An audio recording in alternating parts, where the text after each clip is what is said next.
ya. Loh Pak Anies, begitu tulusnya Bapak Prabowo Subianto terhadap Anda ya, tidak mengharapkan apapun, tapi kenapa balesanmu kok begitu membagongkan? Hola netizen yang tercinta, Prabowo Subianto harus berhadapan dengan orang yang pernah ia dukung, yakni Anies Baswedan dalam Pilpres 2024 mendatang. Meski kini berseberangan, Prabowo sempat menawari posisi calon wakil presiden atau cawapres untuk Anies. Hal ini disampaikan oleh pendakwa Haikal Hasan Baras atau Babe Haikal. Kala itu, Babe Haikal menyebutkan bahwa dirinya diminta menyampaikan keinginan Prabowo duet dengan Anies. Namun, Anies menolak karena lebih menginginkan posisi capres. Sementara soal isu Prabowo Ganjar, duet itu disebut Babe Haikal sebagai ide dari Presiden Jokowi. Namun kala itu Ganjar dan PDIP menolak. Diketahui bahwa Babe Haikal sempat menuai sorotan setelah menyampaikan bahwa Prabowo pernah menggadaikan lahan miliknya untuk membantu memenangkan Anies di Pilgub DKI Jakarta pada 2017 lalu. Babe Haikal menyampaikan pernyataan tersebut setelah Anies Baswedan mengungkit kepemilikan tanah Prabowo Subianto di debat Capres. Nah, gimana nih menurut netizen yang terhormat? Silahkan berkomentar ya.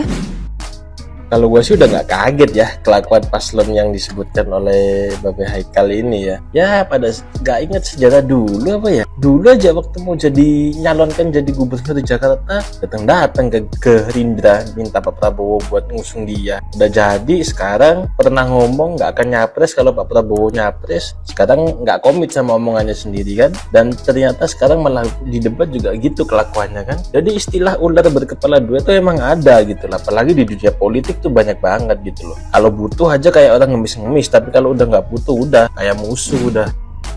Ustadz Haikal Hasan, jujur dulu gua kagum banget, salut banget sama lu, kagum sama lu tuh selalu membela kebenaran, selalu protes kalau ada aturan-aturan hukum yang dilanggar. Ya contohnya gini, waktu 2019 tuh lu orang yang paling speak up lah, paling berapi-api menggaungkan kebenaran dari masalah KM 50, masalah Kanjuruhan lah, Pilpres kecurangan lah. Lu tuh orang yang paling depan ibaratnya pasang badan ya. Tapi kok belakangan ini gue bilang kok kayak rada-rada error gitu ya maksudnya ya. Iya mungkin iya, lu bilang Pak Prabowo tuh baik, iya. Dan lu bilang kalau Pak Prabowo tuh pernah gade tanahnya buat pencalonan Anies. Kalau lu emang tahu proses pencalonan Anies, lu bilang juga lah ke publik kalau waktu itu Pak Prabowo tuh orang yang paling menolak Anies jadi gubernur. Itu maksud gua biar fair.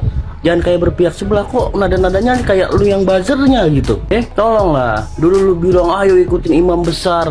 Tyler Dick sekarang mana? Berasa kayak nggak punya agama jadinya ya kan? Maksud gua tuh kalau menilai sesuatu tuh yang fair. Ya mungkin lu bilang Pak Prabowo baik, terus lu mau tutup mata. Iya, dengan keputusan MK yang melanggar etik. Lu mau tutup mata kayak gitu. Lu mau tutup mata setiap kampanye tuh nggak ada gagasan yang dibuat-buat. Mau tutup mata akan hal itu. Lu mau tutup mata tentang PT TMI. Mau tutup mata juga tentang PT Agrinas. Speak up juga dong tentang itu, Sorry nih ya, Ustadz Haikal Hasan nih ya. Gua emang gak pinter ceramah di mimbar-mimbar kayak lu. Gua juga gak pinter, mungkin gak pinter puasa, gak pinter sholat kayak lu ya. Jelas, walaupun gua gak pinter sholat, gak pinter puasa, gak pinter ceramah, tapi gua tetap kekeh ada di barisan ijtima ulama. Gak kayak lu, ikuti imam besar tai kucing lah.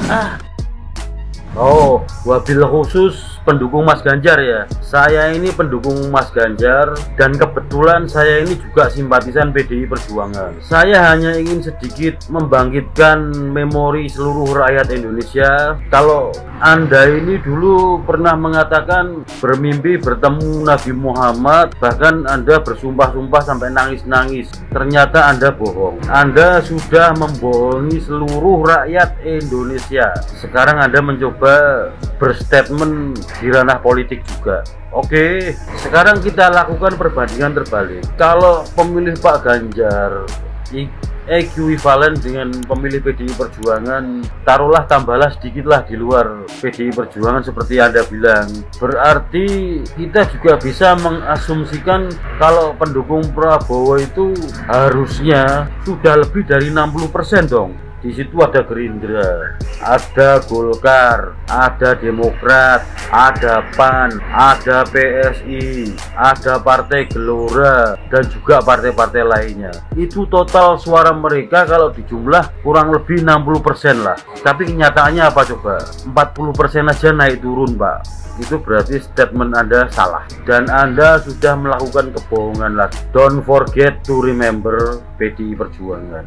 Always PDI Perjuangan, and PDI Perjuangan never di merdeka.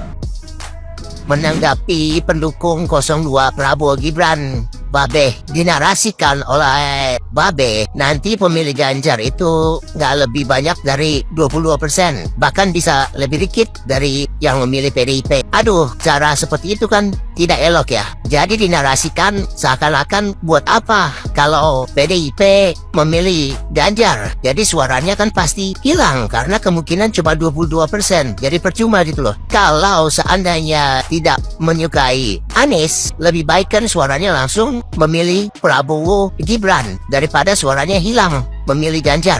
Jadi langsung saja pilih Prabowo Gibran jadi satu putaran. Aduh, caranya nggak begitulah ya. Babe ini kan pendukung Palestina, sama lah seperti Ganjar. Satu-satunya kepala daerah yang berani menolak kedatangan tim sepak bola Israel di Indonesia yaitu Ganjar, dan satu lagi Koster, dua-duanya dari PDIP. Bahkan Ganjar berani mengubur mimpi orang yang menyukai sepak bola. Jadi sepak bola Piala Dunia itu gagal diselenggarakan di Indonesia hanya demi keberanian Ganjar untuk menolak Israel, tim sepak bola Israel. Jadi harusnya kalau mendukung Palestina dan tidak menyukai Israel, harusnya itu mendukung Ganjar Mahfud dengan PDIP. Ini juga alasan kenapa sekarang kami tim pendukung Anies mau berkoalisi dengan Ganjar. Alasannya seperti itu. Selain tentunya ingin menolak pemilu satu putaran supaya Prabowo Gibran tidak menang. Jadi PDIP tetap semangat, mari koalisi dengan Anies. Takbir.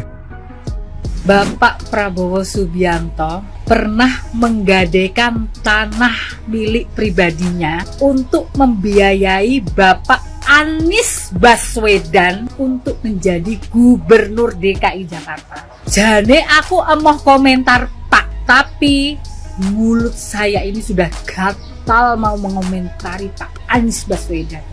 Ya, loh Pak Anies, begitu tulusnya Bapak Prabowo Subianto terhadap Anda, ya, tidak mengharapkan apapun, tapi kenapa balasanmu kok begitu membagongkan, ya? Dari sini kita bisa belajar Pak ya, menjatuhkan orang tidak lebih baik dari seorang pecundang ya. Pak Anies, dari debatmu sing menjatuhkan Pak Menhan Bapak Prabowo Subianto ya, sampean ngekei skor 11 dari 100. Loh Pak, gak eleng tapak kerjamu Pak saat sampean jadi Menteri Pendidikan karo Gubernur. Terus dikei skor piro Pak? Hah? Lek sampean ngekei skor Menhan ae sakmono. Lah terus skormu piro? Sampean lho ning debat capres sih selalu menjatuhkan, memojokkan, bahkan menyinggung pribadinya Bapak Prabowo Subianto. Harusnya sampean tahu diri dan tahu malu ya. Pak Prabowo lo begitu tulus. Sedangkan sampean karuan wakeh viti kui ning sliwer-sliwer ning gone TikTok kuwi wih bujat sampean sing ono ya. Harusnya saat debat sampean itu berpikir apa saja yang sudah ditentukan ya toh ning debat.